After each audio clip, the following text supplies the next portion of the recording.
বর্ণাঢ্য আয়োজন আর সামরিক কুচকা আওয়াজের মধ্য দিয়ে উদযাপন করা হল ভারতের ৮০তম স্বাধীনতা দিবস। ঐতিহ্য মেনে দিল্লির ঐতিহাসিক লালকিল্লায় জাতীয় পতাকা উত্তোলন করেন প্রধানমন্ত্রী নরেন্দ্র মোদী। এরপর গার্ড অফ অনার পরিদর্শন করে জাতির উদ্দেশ্যে ভাষণ দেন তিনি, যেখানে তিনি স্পষ্ট সামরিক শক্তি প্রদর্শনের পাশাপাশি এক উন্নত ও আত্মনির্ভর ভারত গড়ার দৃঢ় সংকল্প ব্যক্ত করেন।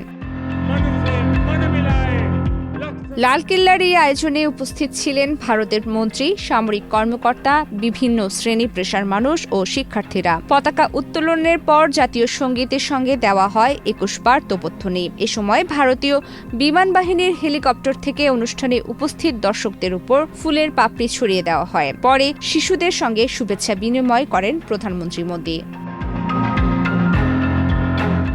করোনা বা যে কোনো ভাইরাসের এগেইনস্টে ফাইট মানি ব্যাকট্রলের লেফট রাইট। স্বাধীনতা দিবসের ভাষণে দেশের স্বার্থকে সবার আগে রাখার আহ্বান জানান মোদী। তিনি বলেন, উন্নত ভারত গড়তে প্রত্যেক নাগরিককে নিজের দায়িত্ব পালন করতে হবে। অন্য দেশের উপর নির্ভরতা কমিয়ে ভারতকে আরও আত্মনির্ভর করার উপরও জোর দেন তিনি।